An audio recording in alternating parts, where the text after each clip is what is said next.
Hi guys, Blake here with Lilleys Landing Resort and Marina on beautiful Upper Lake Taneycomo. It is Sunday, the 15th of November, and this is the OneCast. Today, I boated up here. I'm just right below where the golf course kind of property line ends, and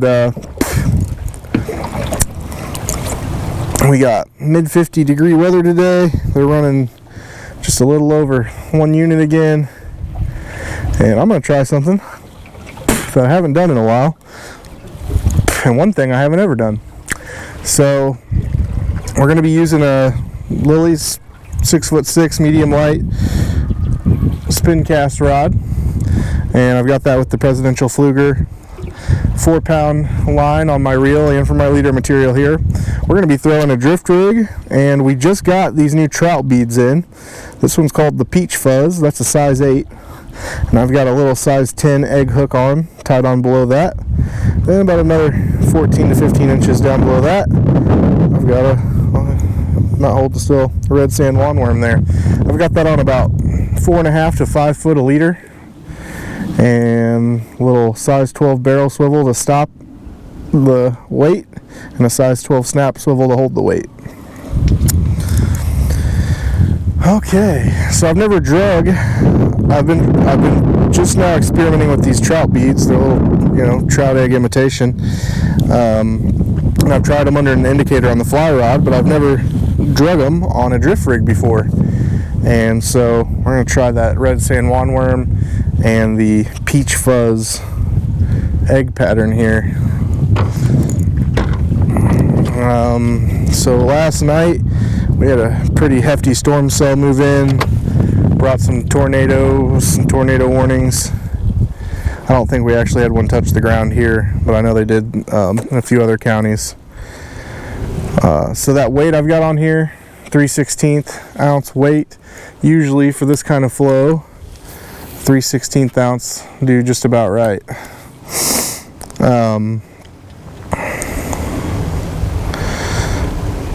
So anyway, the storm system that moved in last night brought some pretty heavy winds that have stuck around with us all day today. And it's pretty windy out here. I'm kind of in a dead spot right now, but as soon as I get down there, I can see the chops pretty hefty.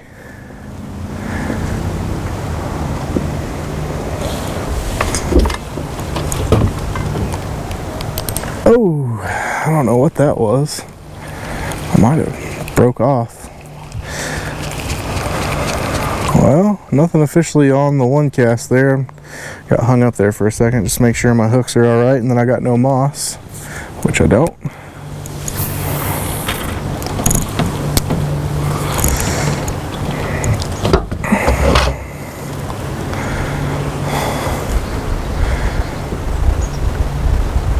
So we got a little bit cooler temperatures today, and that wind is blowing nice and strong.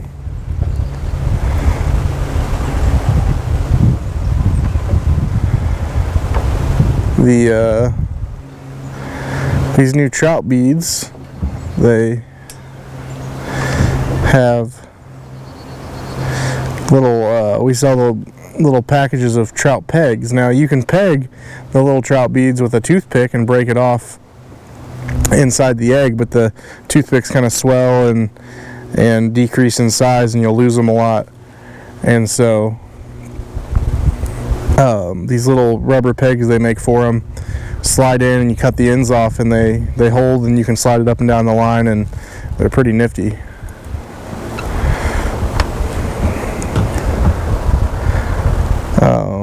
Something important to note when you're dragging flies and such with the drift rigs is that you want to have the right amount of weight, number one.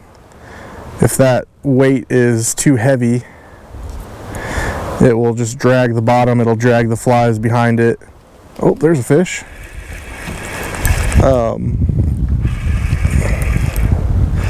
And your flies will just wind up dragging through the bottom, and you won't get the proper presentation. And if you don't have enough weight, then kind of similar thing happens.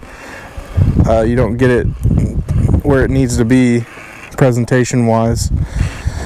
So you want to feel it tick in the bottom about every 1 to 2 seconds. If you're not feeling that, then you don't have the proper amount of weight, and that is probably the most important thing.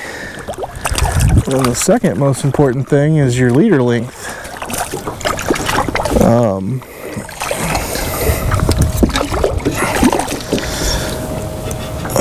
I set this because I have 2 flies at about 5 foot and left myself some room to play with.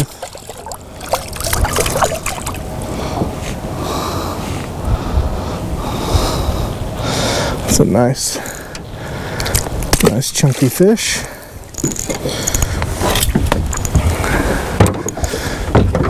So with 2 flies, I go for about 5 foot of leader with this much water running. And if I was just running 1 fly, I'd have probably gone about 3 to 3.5 foot. But you want to leave enough leader. The faster the water goes, the longer you want your leader, because you want those flies to be able to kind of wave in that first 2 feet of the water column down there, because the trout are sitting directly on the bottom and they're looking for stuff that they can see within that first 1 to 2 foot. So you've got to get the bounce right, and then you've got to get your leader length right so that those flies kind of float up and down in the right zone.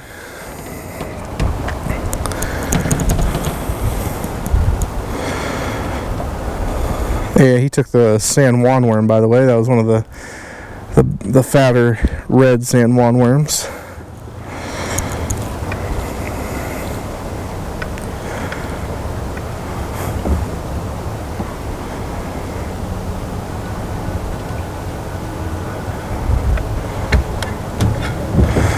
And then as for getting your bounce right, there's a couple things you can do. Today we have a west wind, which means it's blowing me down the lake. So instead of, pulling it in and changing the weight out, I can just kind of feather the trolling motor forward and slow that bounce down. And that's one way to do it. Or you can pull it back in and pick a different size of weight and do it that way. Somehow I cast it over there and I'm way over on the other side of the boat. When you're dragging, you gotta, every couple of minutes really, unless you're catching fish, you need to pull that in and make sure that you don't have any moss, because I had moss down on my San Juan worm. These trout eggs are pretty good about not picking up any moss.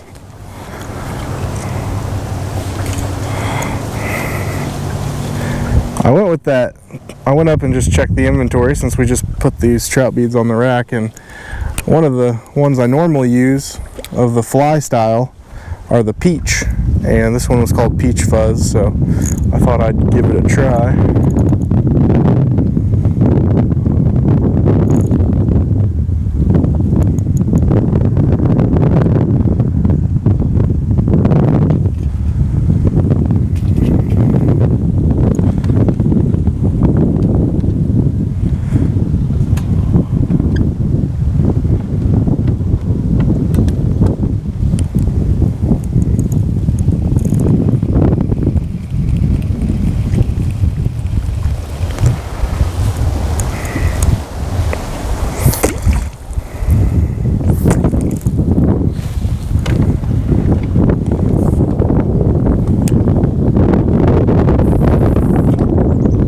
I find that you really don't have to cast these too terribly far away from the boat. I think you actually kind of get a little bit better of a feel of the bottom whenever you're not casting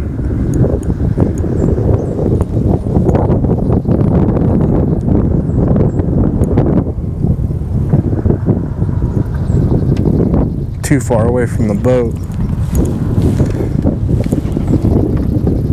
I haven't talked to Dwayne or Phil yet. I don't know if they shot a deer or not.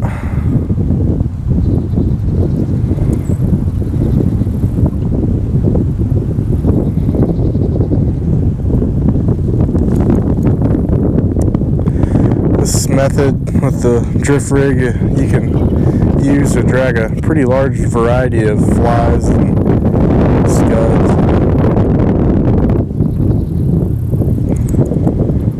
Got got to make sure you got the right leader length and the right amount of weight. So those are the two things you really want to adjust. Oh, I lost him. Until you start getting some bites.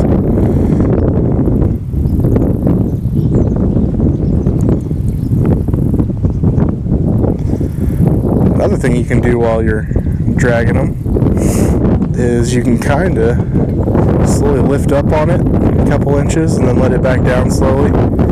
Sometimes that kind of gets the flies a little extra action down there and get the attention of a fish.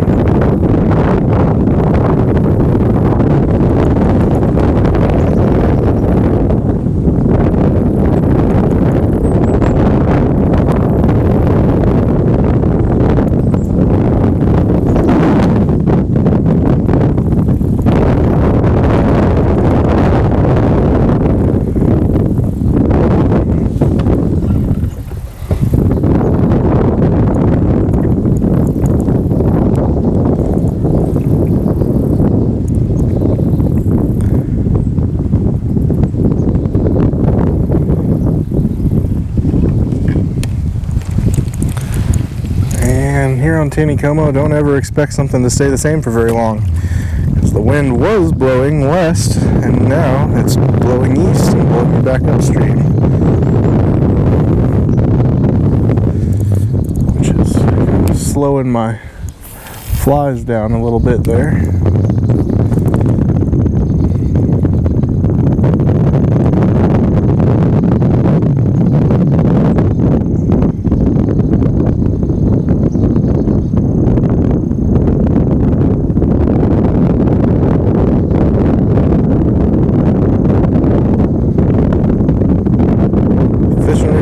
We actually haven't sent out any boats. I came to do the one cast just a little bit ago, and about the time I got the video started, we had a last minute boat rental come in, so I zoomed back to the dock and got them checked out. But other than that, I haven't got to talk to any boats except for the few that I just talked to on my way up here. And both boats I've talked to, one group, they were down below Fall Creek drifting night crawlers, said that they were catching a few, but that the bite was a little slow. And I talked to one of our guests, I believe his name was Tom. He's up here in his boat. He just got here yesterday, and he said that the bite's slow for him, but he's catching them pretty consistently on sculpin and ginger jig, and he's been working this same area that I just drifted through.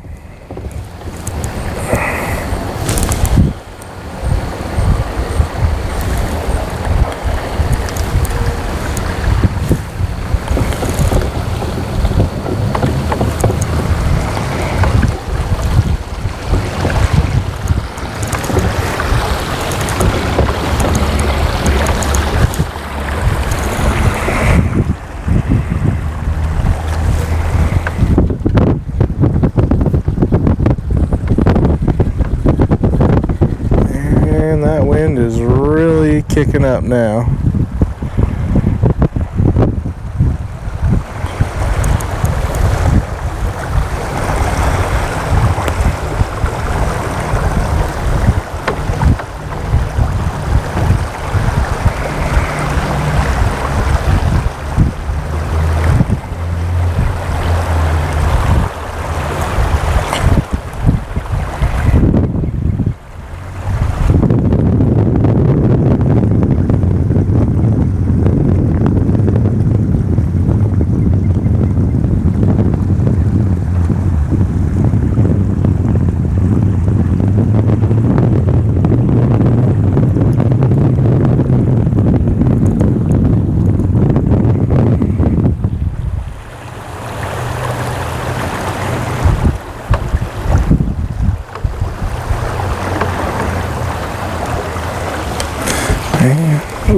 I think I had a fish take that as soon as I started reeling it in.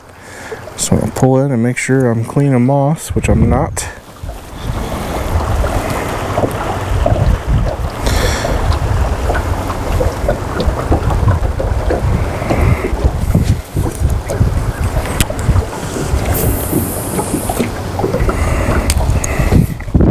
Whenever I cast these out, I generally pull, after it hits the water, I pull another 3 or 4 foot out of my bail before I close it. That kind of allows the thing to get down to the bottom quicker.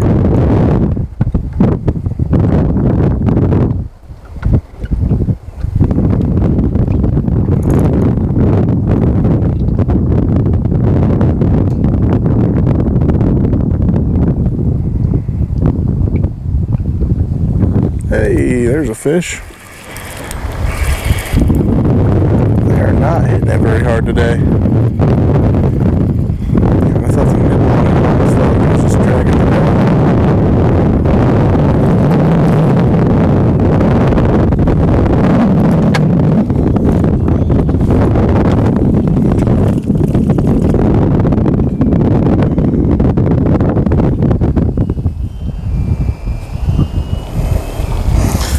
Pretty little stalker there.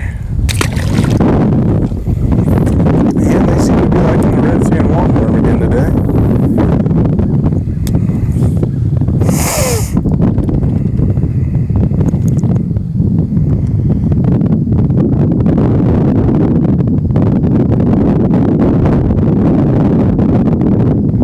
And this doesn't have to be something that you just do in the trophy area. I'm going to drift down out of the trophy area here soon.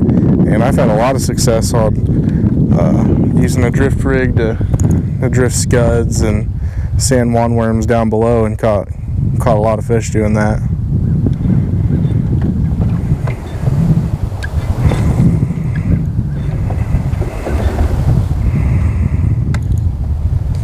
There's another fish. I'd like to see him take that little trout egg. But I think they got a thing for the sand wandworms today. Which, as long as we have these murkier water conditions, I have a feeling these sand wandworms are going to be real good.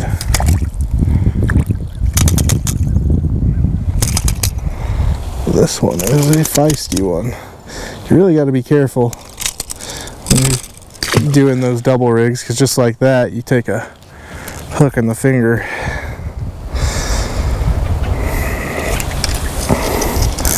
But I'm really lazy and I don't want to put it in the net and get it all hung up.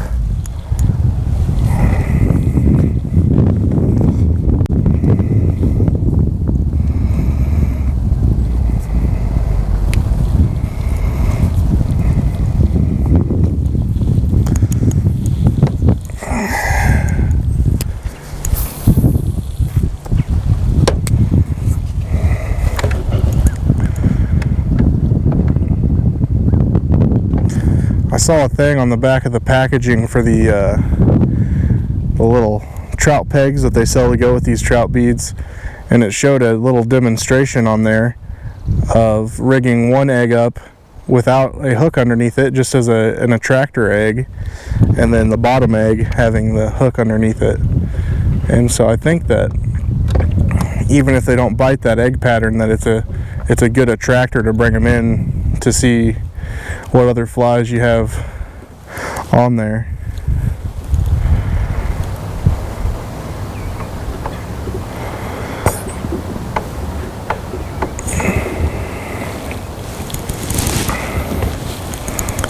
Oh, that felt like another fish.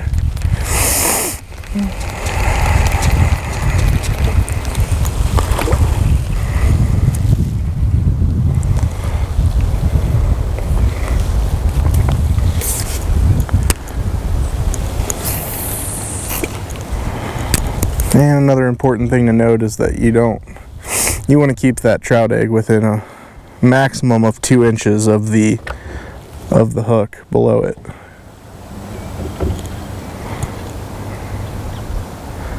If not, you kind of, when they bite on and you set the hook, it'll kind of hook them somewhere else, and it's more like snagging. So if you keep it within that 1 inch, it seems that they get hooked right in the corner of the mouth.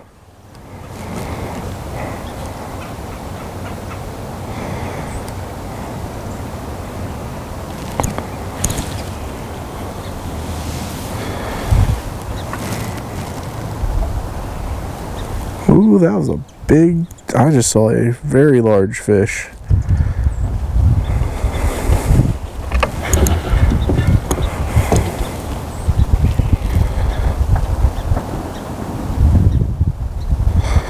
are definitely some trout stacked up here on this flat.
It seems to me that the water clarity is maybe getting a tiny bit better.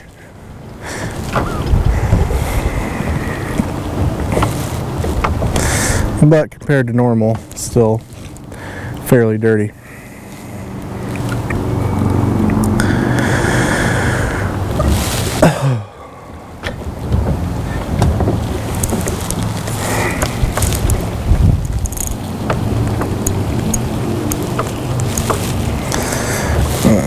Turn the boat around a little bit here. It's real easy once you drift past Eagle Island for the current to take and pull you over into that eddy, and it slows down a lot. Definitely too much for the amount of weight I have on here.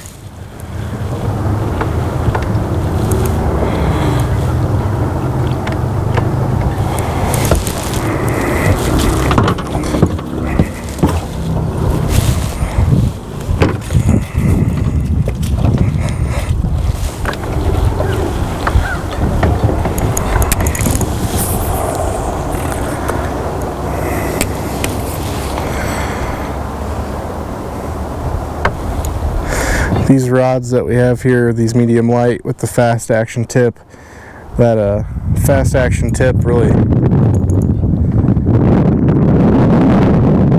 helps with the sensitivity and the feeling. Whenever you're dragging something across the bottom, you can get a really good feel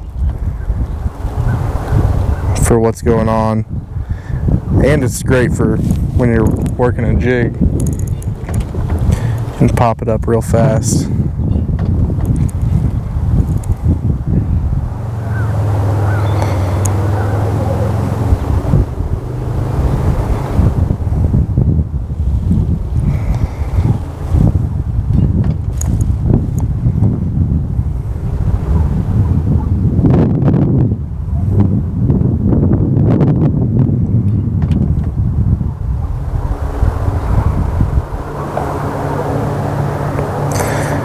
This method's also, you know, dragging flies on this drift rig like this. You can rig up your rods like I did mine. I've got 3 rods in the boat, and I put, you know, different colors of San Juans and different colors of egg patterns and scuds double rigged on there, and you can kind of get a real good idea pretty quickly of which color and what fly they're hitting the best without having to doing a bunch of retying. Now the only downside is these rigs do get hooked up on the bottom and break off and have to retie them. I like to use 6-pound up here on my reel and then make a 4-pound leader. That way if it does get snagged and break, then you get lucky sometimes and it only breaks the flies off, and you keep your weight and swivel set up, and then you just have to tie on new flies versus having to redo the whole thing.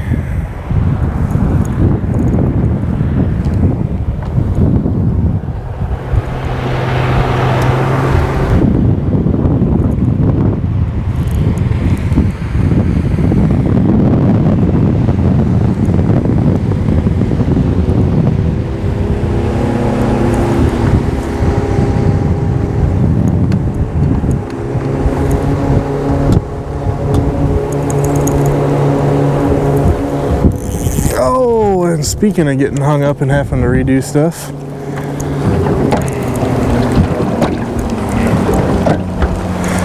I might have got lucky. I sure did.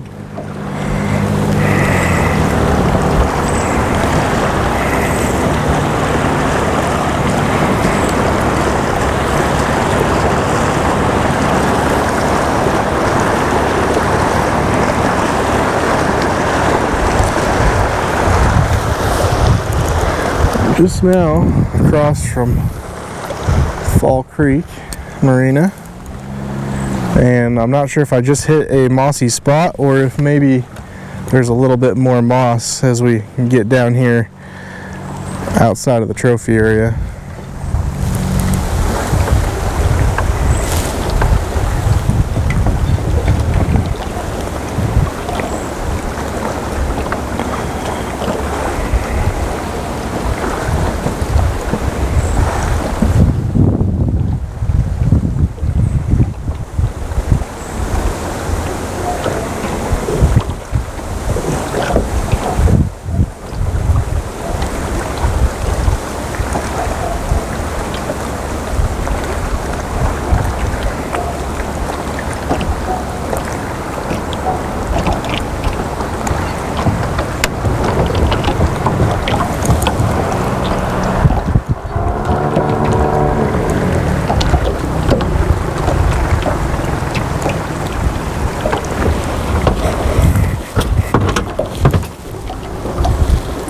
Alright, I think I'll go for just another minute or so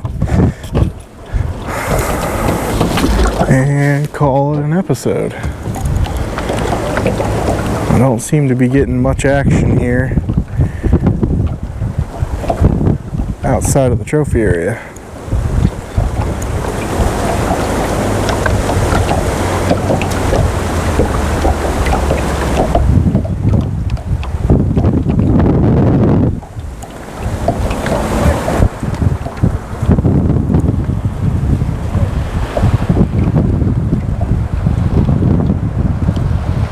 It's kind of funny how the wind changes out here. Now the wind's blowing back downstream again.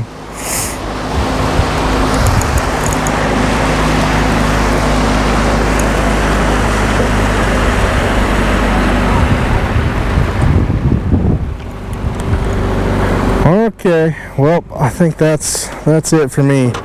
So I thank you guys for watching. Like and share us on Facebook, and we'll do it for you again tomorrow. Thanks, guys.